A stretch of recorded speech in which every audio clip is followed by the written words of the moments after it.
Okay, guys. So if you are, if you compete as an individual in the quarterfinals, or if you've just moved over onto the season program to start this off-season phase, I'm just going to talk a little bit in this video about how this week's training looks, and then what you can expect over the next few months.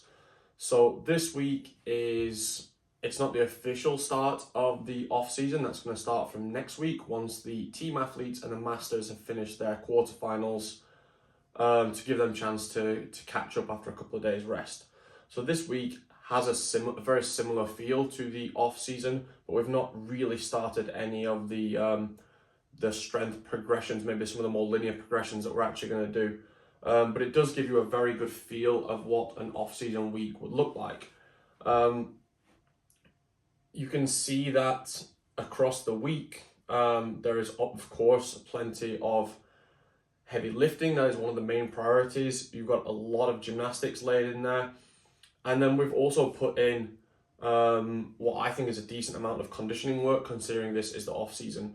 One way that we do training in off season is not just to simply take away all of the conditioning work, because I think that is not the best way to prepare for CrossFit. So we leave quite a lot of that stuff in there, but it's just a little bit less of the sort of mixed, classic kind of CrossFit stuff. I would say, things like 2159s of barbell work, gymnastics, and body weight stuff. Those sort of things is what makes you really, really sore, I think. So a lot of the barbell work is taken out of the conditioning pieces, put into just pure strength pieces. And then the gymnastics is either in isolation or it's mixed with like machine work or body weight work or other, things like box jumps, double unders, perhaps some wall balls thrown in there, to add some interference to the gymnastics. So that's kind of how we will do the conditioning work across the off season. But you're still going to get the leaderboard workout on a Friday, so you still get that chance to, throw down, push hard, get your name on the leaderboard, and get that sort of dose of CrossFit each week as well. You'll see that all the days are split up into 2 sessions. That is because that is the ideal way to train if you are pushing to advance in the CrossFit season, that you have those 2 sessions to get in. One of those sessions is probably going to be like 90 minutes to 2 hours, and the second session is going to be more like 60 to 90 minutes. Of course, not everybody has that time available.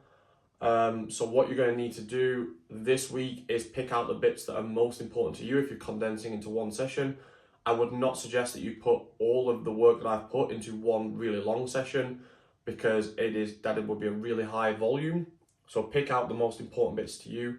And then from next week, when it goes to only off season, we don't have the team stuff and the master stuff included in here. Then I can start adding a little bit more information about how to reduce the training down if you have a certain amount of time in each day, to make that a little bit easier for you. But yeah, this week is sort of our intro to the off season, and then from next week it starts properly.